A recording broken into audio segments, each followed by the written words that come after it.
මේ වන විටත් අපි නියඟයෙන් පීඩාවට පත්වුණු ගොවීන්ට සහන ලබා දීමේ කටයුත්ත සිදු වෙමින් පවතිනවා.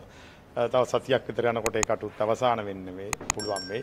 මේ මාසයේ අවසන් වීමට පෙර ගම් වතුරෙන් පීඩාවට පත්වුණු ජනතාවටත් සහන ආධාරයක් නැත්නම් උපකාරයක් ලබා දීම තමයි අපේ බලාපොරොත්තුව තියෙන මූල තත්ත්වය සැලකිල්ලට අරගෙන කෙසේ හෝ අපි ඒ කටයුත්ත කරනවා. ඒ අය නැවත යථා තත්ත්වයට පත් කිරීම සඳහා. ගින් දිගටම වර්ෂා වෙනවා නම් මේ එළවලු වල ප්‍රශ්නයක් ඇති වෙනවා. ඒක ඕනම කෙනෙක් දන්න මම මේක අවස්ථා ගණනාවකදී කිව්වා. තව ඉස්සරහටත් තව මේකම තමයි තත්ත්වය. මොකද උඩරට ප්‍රදේශයේත් අනිත් ප්‍රදේශවල ගින් දිගටම වර්ෂා වෙනකොට වාණිජ්‍ය වශයෙන් වගා කරන වගාවන් විනාශ වෙනවා. ඒ නිසා අපි හැම කෙනෙක්ගෙම ඉල්ලන්නේ ගෙවල් වලත් පුළුවන් තැන්වල මිරිස් ගහක් පටු ගහක් පලා ටිකක් ඉඳ ගන්න. එතකොට මේ බැන බැන ඉන්න ඕනේ නැහැ ආණ්ඩුවට. මේ ගොඩාක් ගෙවල් වල ඉඩ තියෙනවා.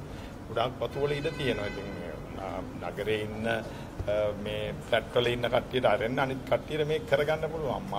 මල් පෝච්චි හරි ටිකක් ඉඳ ගත්තා නම් බැන බැන ඉන්න ඕනේ නැහැ නේ කන්න පුළුවන්.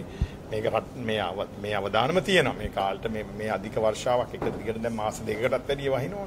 කාලගුණ විද්‍යා දෙපාර්තමේන්තුවටවත් කියාගන්න බැරි තරමට දැන් වැස්සනේ තියෙන්නේ. ඒ නිසා මේ අවදානම තියෙන විදිහට